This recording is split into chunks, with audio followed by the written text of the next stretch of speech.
কুয়াকাটা সমুদ্র সৈকতে এভাবেই আনন্দের সঙ্গে পরিচ্ছন্নতার কাজে অংশ নেন স্বেচ্ছাসেবীরা। পরিষ্কার করে সৈকতের নানা আবর্জনা। ২১ সেপ্টেম্বর শনিবার সকাল ১০টায় তাদের এই কর্মসূচি শুরু হয়। এর আগে কুয়াকাটা প্রেস ক্লাব মাঠ থেকে শোভাযাত্রা বের হয়।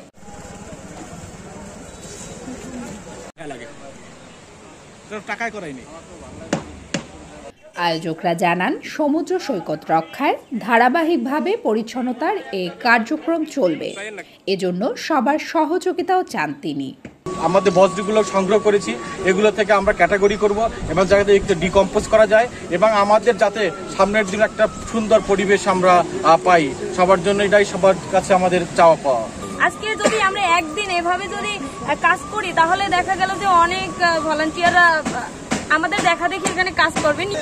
এই পরিষ্কার করার মধ্য দিয়ে যে মেসেজটা আমরা দিতে চাচ্ছি যে এই পরিষ্কার পরিচ্ছন্ন করার দায়িত্ব আমাদের সকলে, আমার এককভাবে বা এই কোনো অর্গানাইজেশন এসে এই পরিষ্কার পরিচ্ছন্নতা করে দিতে পারবে না। আমাদের যে সারা বাংলাদেশে যে ৭০০ কিলোমিটারের মতো উপকূলীয় এরিয়া রয়েছে, এই উপকূলীয় এরিয়াতে যারা স্টেক হোল্ডার রয়েছেন, যারা এই জায়গাগুলোতে কাজ করে, সকলকে একযোগে কাজ করতে হবে, সকলকে আন্তরিক হতে হবে।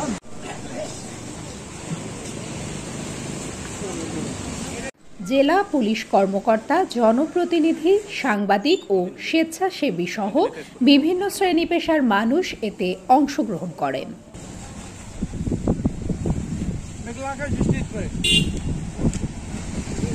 রুবাই জান্নাত নওরিন, মতবাদ ডিজিটাল, বরিশাল।